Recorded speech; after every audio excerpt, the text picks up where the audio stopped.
Hello learners, I am Professor Munish Kumar Bhardwaj from School of Engineering and Technology, and today we will discuss about the risk assessment for scaffolding. As you know that we have discussed in our past lectures regarding the safety when we are working at heights. So this topic is directly related to that safety while we are working at heights, because when we are working at heights, then we need scaffolding to reach out to that height for the worker as well as for storing some material, a small amount of material, not a large material basically.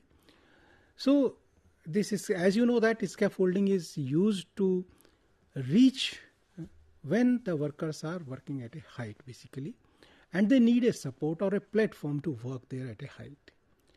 But there are certain issues which are associated with the working at height, and these safety issues basically are related to scaffolding safety also.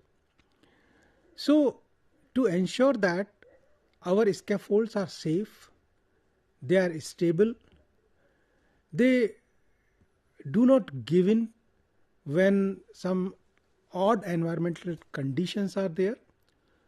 So in such conditions basically we have to assess that what is the safety level of such scaffolds basically, and for that work basically we do the risk assessment for these scaffolds.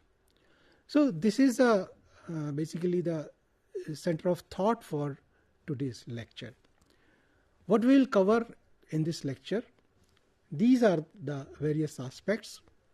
First one is, I'll discuss with you the importance of risk assessment. Then second, I'll discuss you with the terminology that is used in risk assessment. And third, we will discuss the process, that how we perform the risk assessment.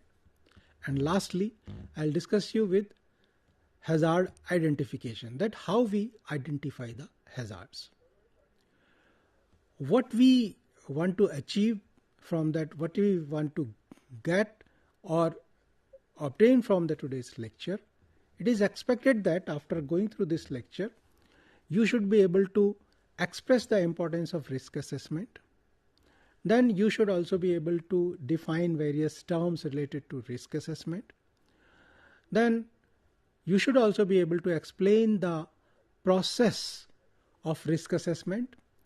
Then you should be able to explain the hazard identification process.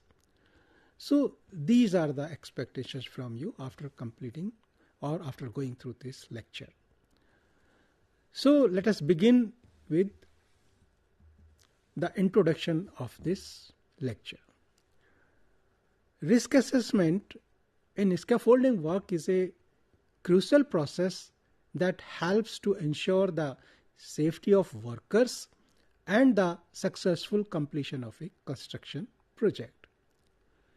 Because scaffolding is providing a platform for the workers to perform the work. If it is not stable, if it is not safe, then worker will not be free of any fear. And if he or she is working under some fear in the mind, then one cannot perform the work perfectly. Then certainly it is going to affect the quality of the work also. So a worker who is tension free, who is not having any safety issues, he or she can work better, can give a better quality of construction basically. So that is the aim, that we should make our scaffolds safe basically. Then scaffold is a common feature on construction sites and it presents various risks. What are these risks? Number one is falls. That person, if the scaffold is not stable, or due to some mistake of the worker, a worker can fall from a height, from the scaffold. Second thing is structural failure. That if the scaffold is not designed properly, if the members of the scaffold are not strong enough, if they are rusted, in such situations what may happen, that scaffold may fail. Then we can say that is the structural failure of the scaffold. Along with that failure of scaffold, there may be a chances of that whatever construction is going on, our previous construction, because of some fault, either it is a design fault or it is a material fault, because of that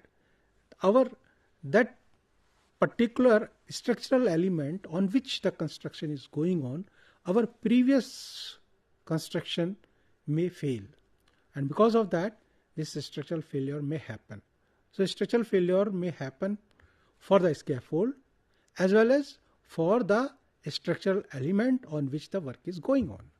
So in both the cases it is posing risk to the workers basically. Then environmental factors. What are these environmental factors? That when the work is going on, there may be a sudden storm, there may be a sudden hail, then there may be a sudden heavy rains.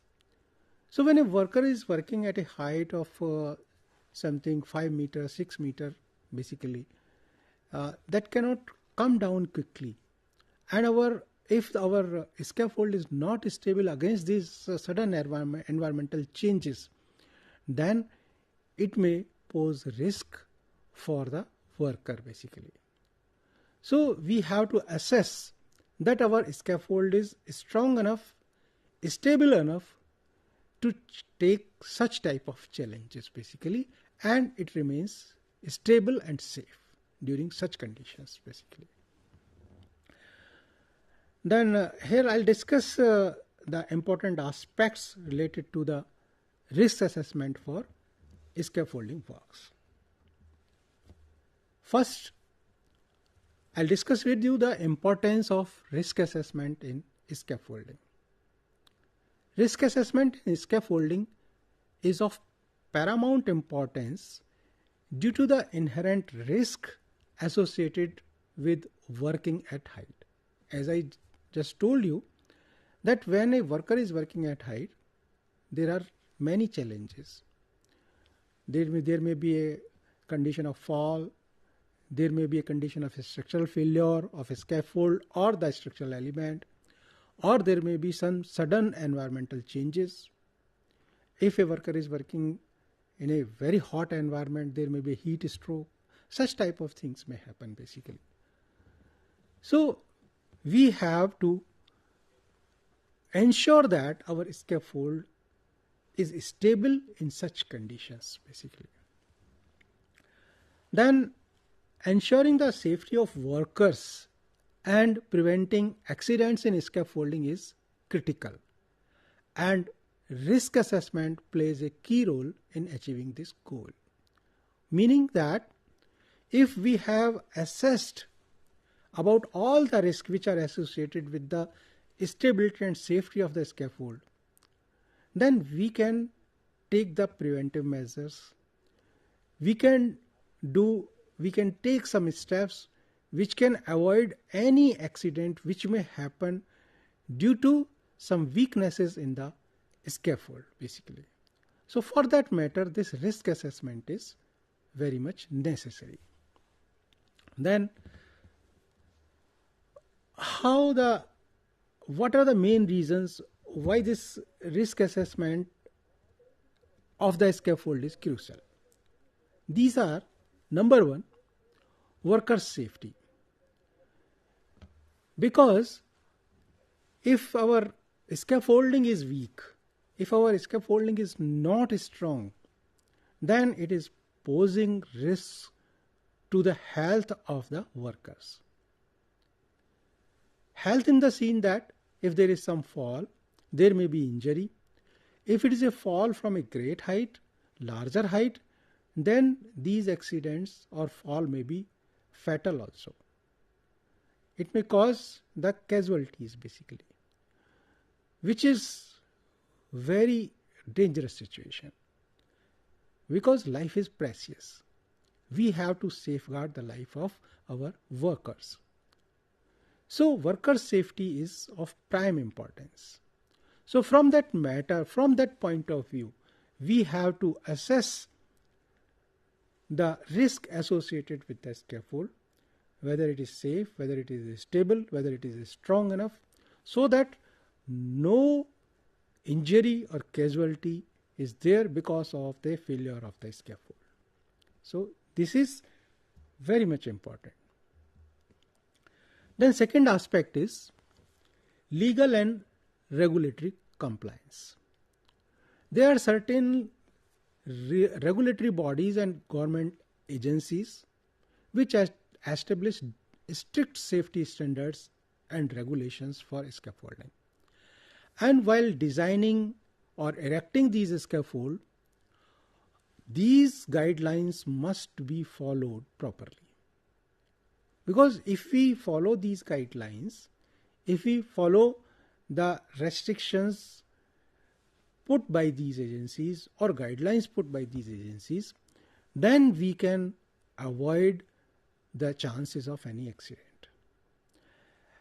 And second aspect is that if we have not followed those guidelines and if accident happen, then after inquiry, if it is proved that those guidelines were not followed and because of that this accident has happened, then there will be legal issues.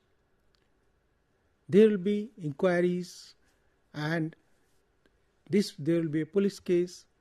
Then our contractor will be in trouble. So for that matter, we have to ensure that all the guidelines that are put in place by the regulatory authorities, that should be followed while designing and erection of the scaffolds. Next is that compliance with these regulations is mandatory and risk assessment helps in construction companies to meet these legal requirements. That if we are following those guidelines, first of all, they are mandatory. One should not bypass those guidelines. One should not avoid these guidelines. Secondary thing, that if some accident happens, then it gives some safeguard to the designer or the person who has erected those scaffolds if the guidelines are properly followed. So, but there is a very little chance that if even after following all the guidelines, there may be some accidents, but chances are very less, because one cannot have control on that environmental conditions. If there is sudden storm, so okay, we have expected that in some certain area the storm may be of this much strength, but if it goes beyond that in that condition, and if all the guidelines are followed, then in that condition there is a, you can say, safeguard from that legal problems basically, that even after following all these guidelines, if some accident happen, then there is some space from not being troubled by the legal agencies. So that is why this is important. Next is reduction of falls and injuries. That if we ensure that our scaffolds are strong enough, then directly we are reducing the chances of any fall or any injury. Because whatever guidelines are given for erection, designing and erection of the scaffold, that those guidelines, if properly followed, then there are minimal chance of any failure any fall, then it may be because of that error on the part of worker, not because of that faulty scaffolds basically in that case. So we can reduce the chances of fall, we can reduce the chances of any injury to the workers if we have done the risk assessment, risk analysis of the scaffold in advance, and we have worked upon those areas where we find that these are the problem areas. Next is that risk assessment identifies potential fall hazards and enables implementation of safety measures such as guardrails, fall arrest system, and proper access points to reduce the risk fall. That if we have placed the guardrails in the scaffolds, then it is automatically reducing the chances of fall. Because if the worker is disbalanced because of some reason, then these guardrails will protect from falling of the worker to the ground. Because it will, if it is falling, and it will provide these guardrails will provide the support basically. Similarly, if some chances of any fall slip occurs basically, then fall arrest system helps the worker in avoiding any fall of the worker to the ground from a height.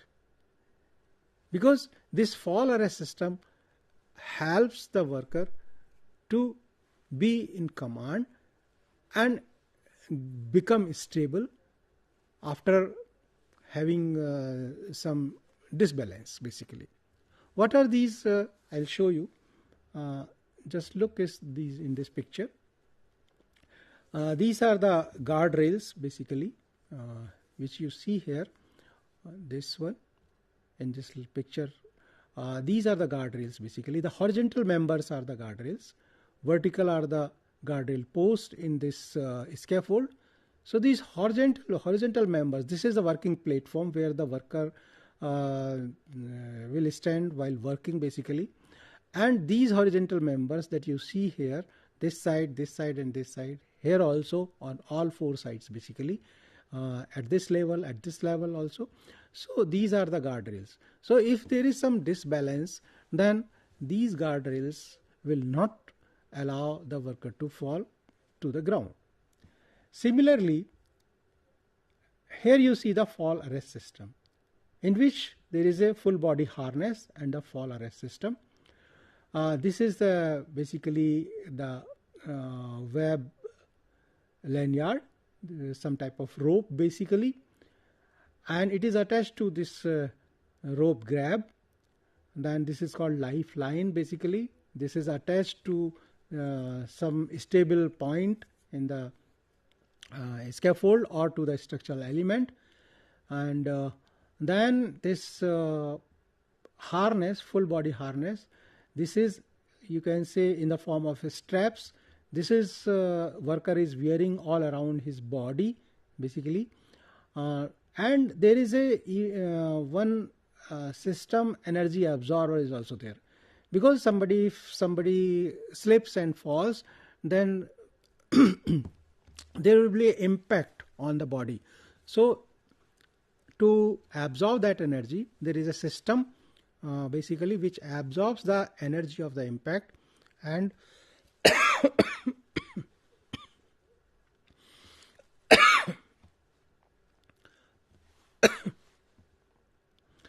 it avoids the chances of transfer of energy of the impact to the body basically. Sorry.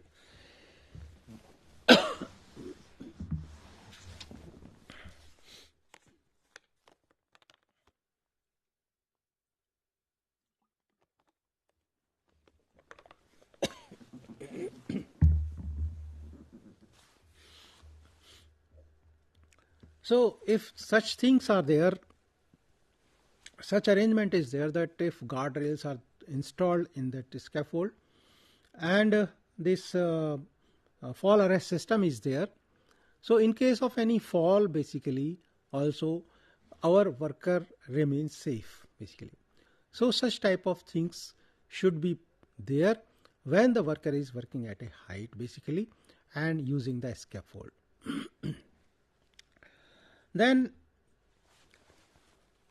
it helps in minimizing the liability, because if some accident is there, so there are, in such cases, there is a liability of the contractor basically, because if some injury is there, if some casualty is there, then contractor or the owner of the project has to pay the compensation, have to spend money for the treatment of that worker basically. So some liabilities occur when some accidents happen basically. So if we have assessed the risk related to the scaffold and we have taken care in advance, we have planned that whatever weakness is there in the scaffold, we are taking care of that, then it is certainly going to help in avoiding or minimizing any liability in case of accident. This is the advantage of the risk assessment of the scaffold. Next benefit is that resource allocation.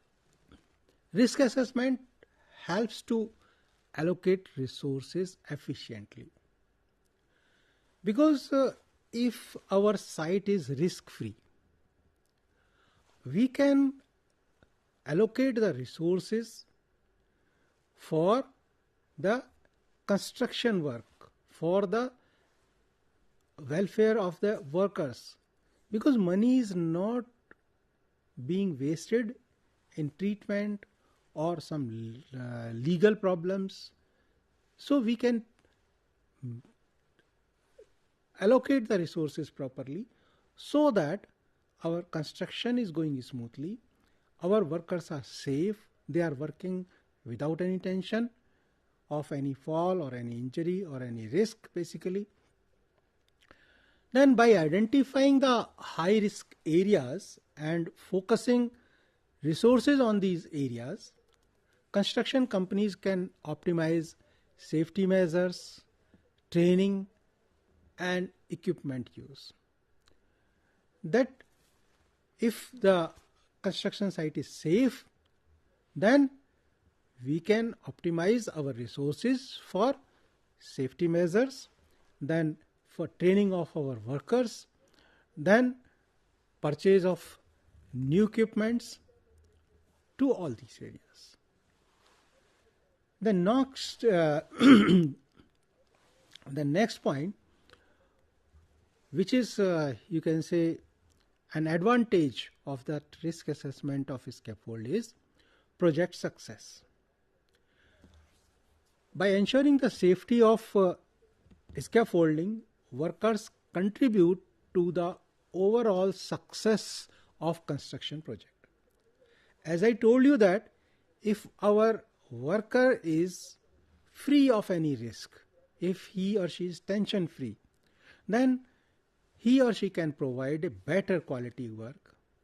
That rate of work will be, you can say, higher. Means in the same amount of time, the higher productivity of the worker will be there.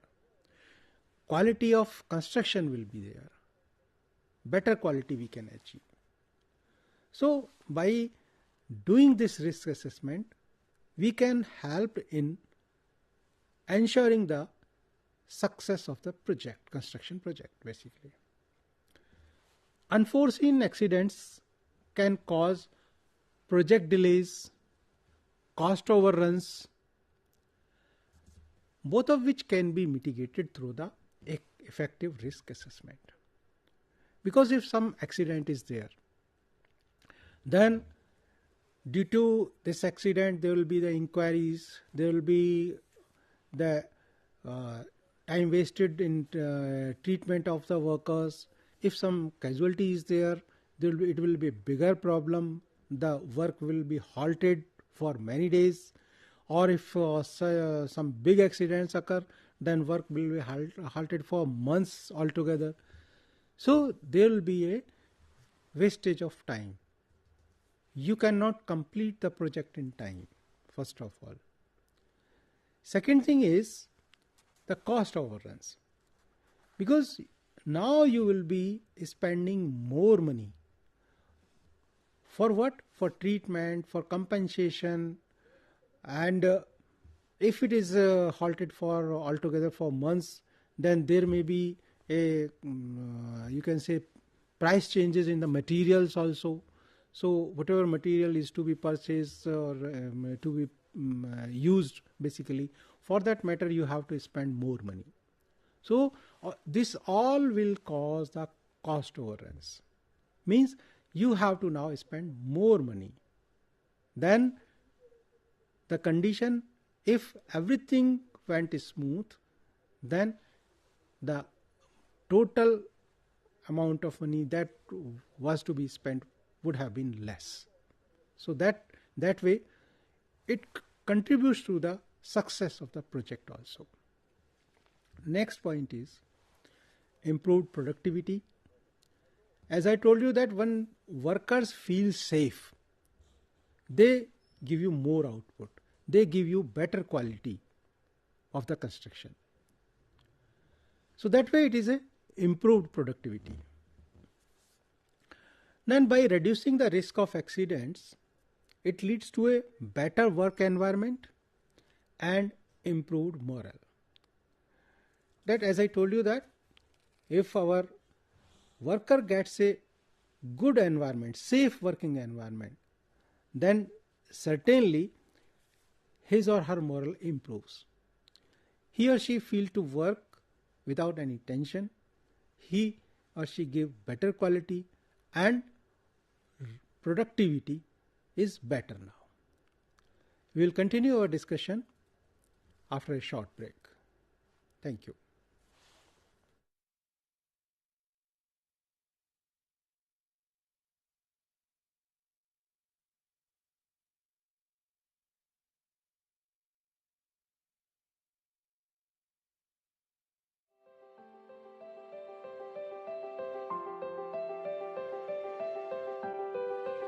A warm welcome to IGNOU. If you are creative, if you can write well, and if you can visualize, mass communication is the correct career option for you.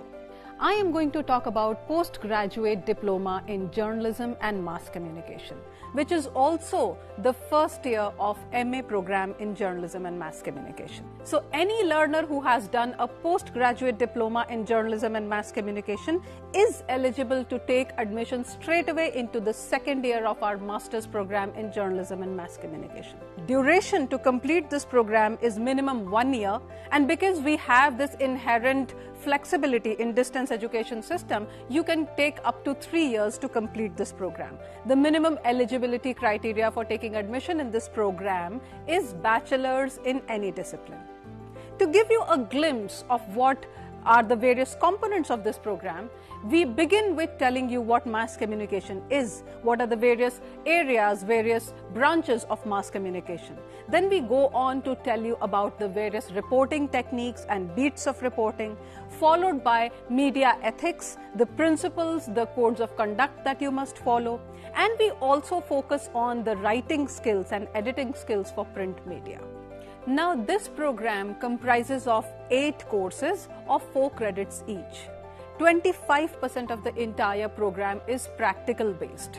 So we have 6 theory courses and 2 practical courses. This program is so designed so that it will be able to make you more employable in the market.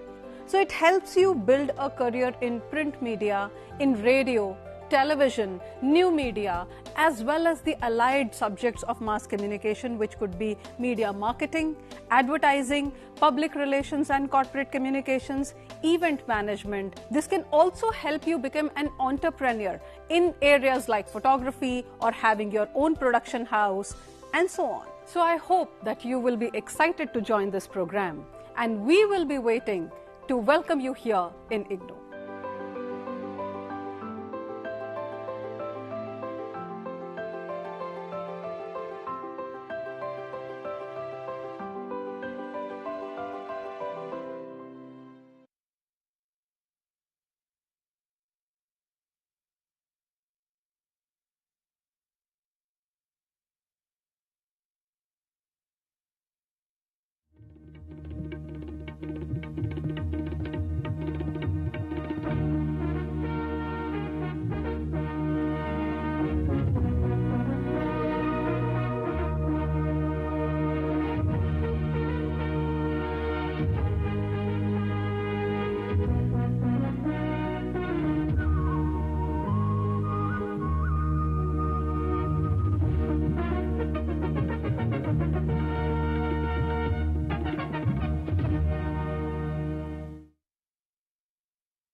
So, welcome back, learners.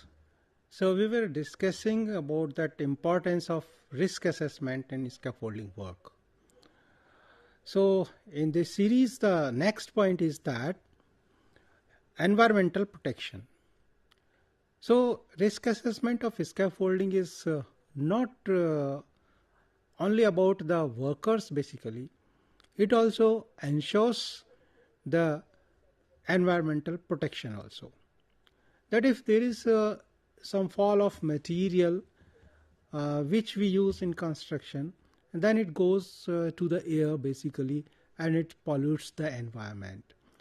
So by avoiding any failure of the scaffold, we are targeting the environmental protection also, so that no construction material is falling from a height basically, because if some fall from a height occurs at a construction site, then it causes the environmental pollution also, and also it poses challenges or threat to the other people who are working at ground below that fall situation basically. So this is the environmental concern also. Now, next is reputation and brand image. How this reputation and brand image is related to the risk assessment in scaffolding basically. That if your site is accident free, you have a track record of accident free construction, then certainly it adds to the reputation of the company and it improves the image of your company. It makes a brand that such and such company is accident free, they are taking proper care of all possible risks basically. So that name goes with that company. And any agency, whether it's a government agency or a private agency, they are happy to award works to such companies basically who are taking all care of the safety concerns basically. Because of any accident, as I told you, that there are two issues related, associated. First is project delays, second is cost overrun, which none of your owner would like basically. So that is the thing, how this risk assessment in scaffolding helps in earning a reputation and making a brand image. Clients, stakeholders and the public are more likely to trust and support companies with strong safety records. This is a fact. If you are awarding any work to any agency, so certainly you would like to associate with an agency who is having a good safety records, because it is avoiding all possible legal problems, all possible project delays, all possible cost overruns. And these are the major issues in construction industry. Next is emergency preparedness. Risk assessment includes planning for emergency situations such as rescues in the event of a fall or scaffold collapse. That is not only assessing the strength or the stability of the scaffold, it is giving you the guidelines, if giving you that the direction that what you have to do in case of any accident, because you are well prepared in advance that what may be the risk basically. After assessing the risk associated with the scaffold, you are well prepared that what may be the risk and what preparations are needed to prevent such risk basically, or if some accident happen, then in that case also what you have to do basically after that accident. So all such analysis is done in advance, so you are well prepared to meet any challenge. That is the advantage of doing the risk assessment of the scaffold. And if we are prepared for these situations, we can save lives and minimize the casualties basically. So this is the advantage. Next is quality assurance. Scaffolding that is constructed and maintained with safety in mind is more likely to be of higher quality, because when you are taking all care, when you are taking all care of your workers, when you are taking all care of that people who are passing by these construction site basically, you are worried about that environmental protection also. So certainly you are well prepared to meet any challenge, and certainly in return it is going to be a better quality, higher quality. The quality scaffolding is essential for the safety and productivity of the workers. So this is the main important thing, that why we should ensure a safe scaffold, because ultimately it is going to safe working environment, and when safe working environment we are creating, then we are ensuring a better quality of work basically. So this is the advantage of this. So this way we see that the risk assessment in scaffolding is essential for safeguarding workers, for ensuring legal compliance, and for minimizing accidents, and also maintaining the overall success and reputation of construction projects. It is a proactive and systematic approach that contributes to a safer and more productive work environment. So this is the main focus, that why this risk assessment of scaffolding is important. Now we move to the terminology that is used in this risk assessment. First is hazard. What is hazard? How it is defined basically? A hazard is defined as any condition, substance, or activity that has the potential to cause harm or injury to people, damage to property, or have a negative impact on the environment.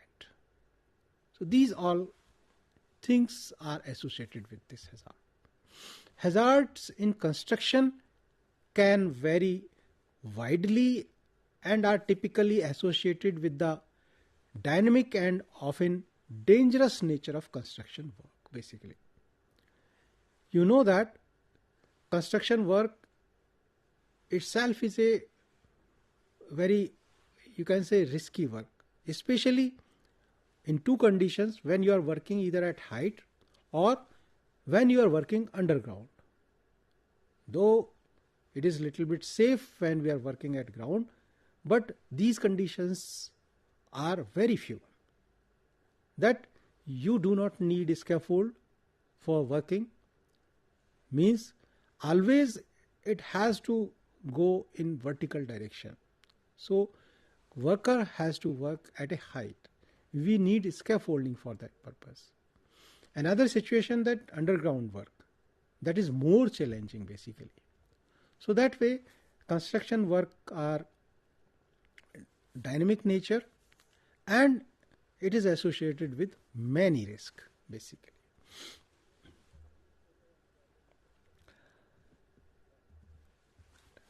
Examples of hazard, like fall from height,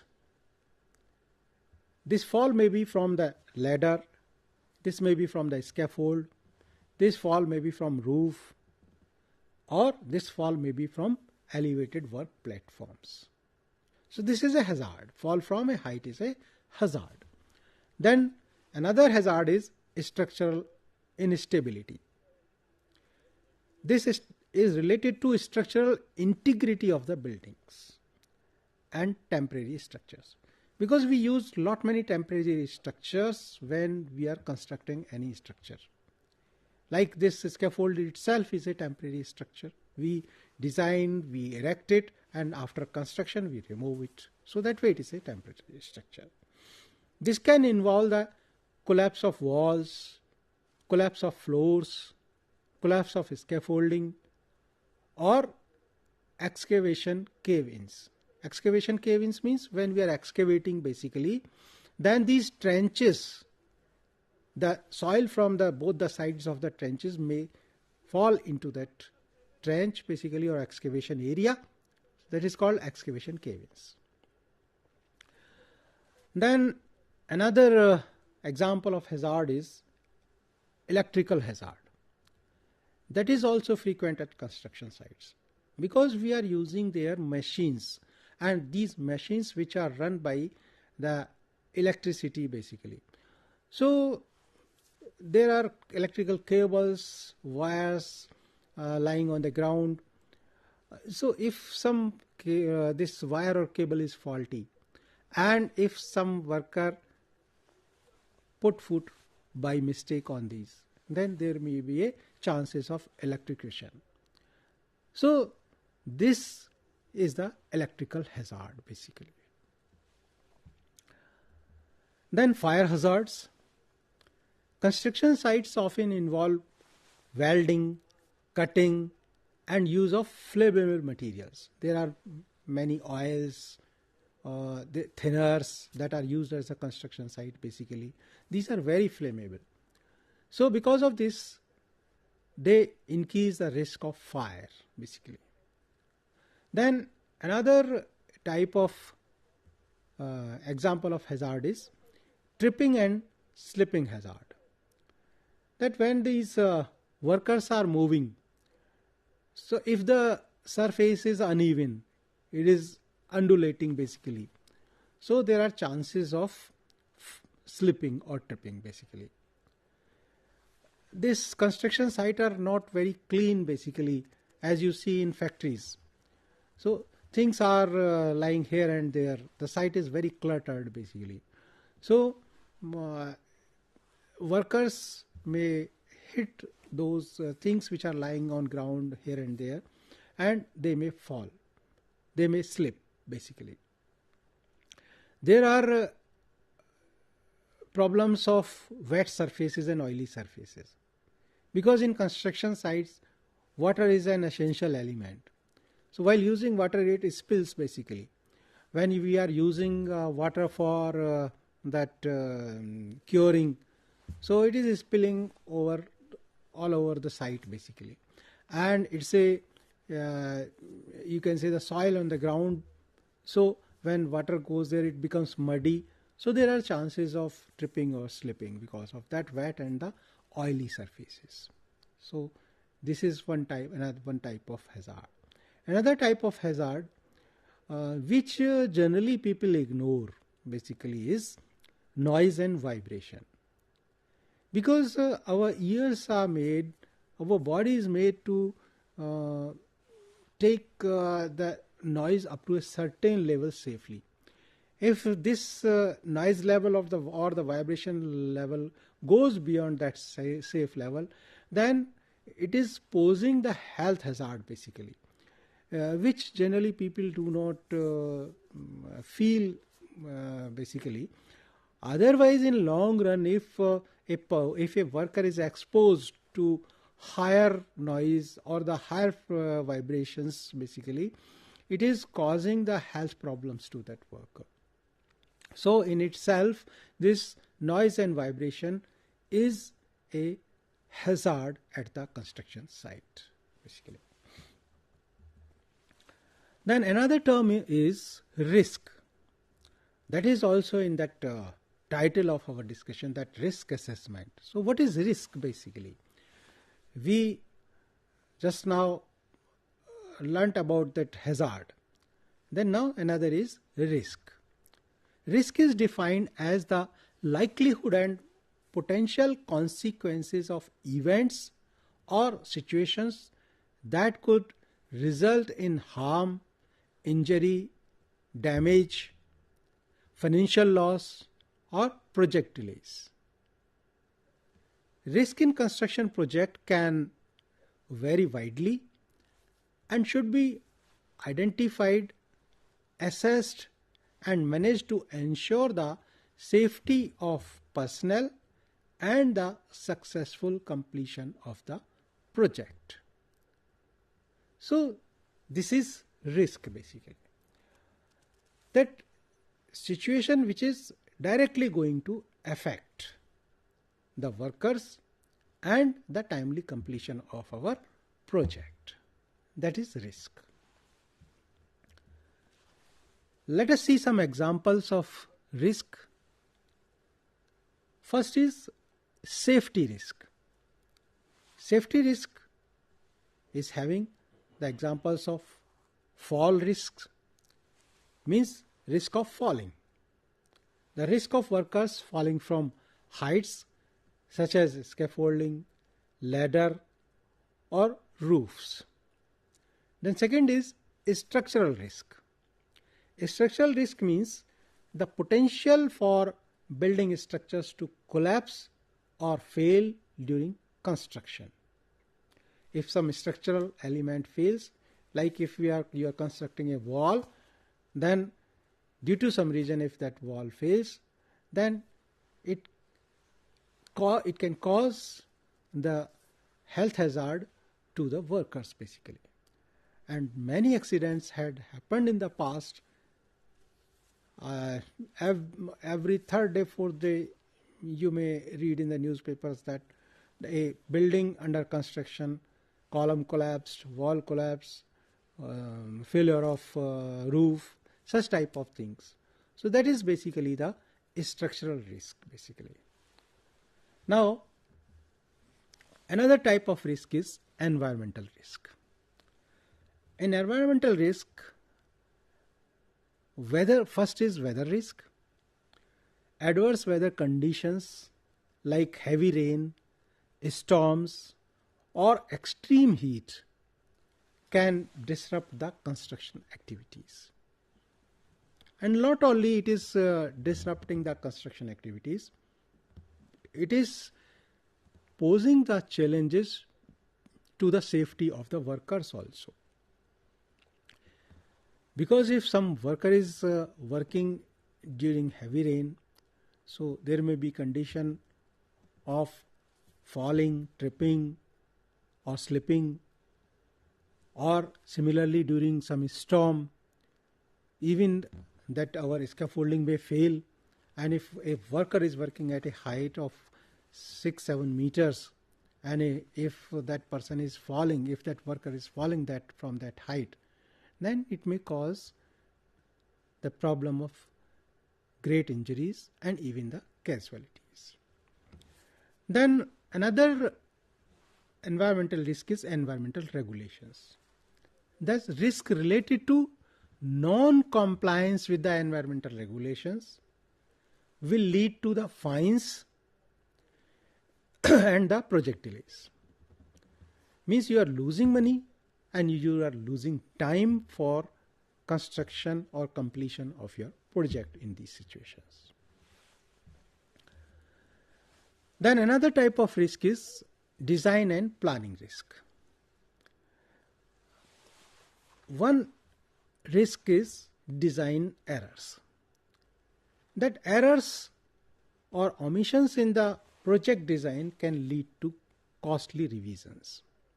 If some fault is in the design, then first of all it has to be revised. If it is if it comes to the notice at early stages, when the construction is not started basically, then the whole of the design has to be revised and you have to spend money for that. But another more dangerous situation is that if you have constructed a building with the faulty design, then certainly the building is going to fail. If it is not failing, then total collapse is not there. There may be some cracks or some other type of you can say symbols there that you see in the building. And once that inquiry is done and it comes to notice that it is because of the faulty design, then now you have to demolish the building, you have to revise the design, means more expenditure on that. Then second is planning risk. Inadequate project planning can result in delays and inefficiencies, because when you are going to do anything, basically, if you have planned the things in advance, then you can do the thing, complete the things with less money and in less time. If you have not planned the various activities to be done in a work or in any project, then certainly it is going to cost you more money and more time. So that planning should be proper, planning should not be faulty. Otherwise, it is going to pose a risk that is called planning risk. Another is quality risk. If there are some defects and flaws in that construction, then it is the quality risk basically. That quality is compromised. Quality is not proper basically. So the construction defects, poor workmanship, or the use of substandard materials can compromise the quality of the final project. So that way, we should be very careful about that defects and flaws, that our construction should be free from any defect or the flaws basically. Then we can ensure a safe construction as well as quality construction.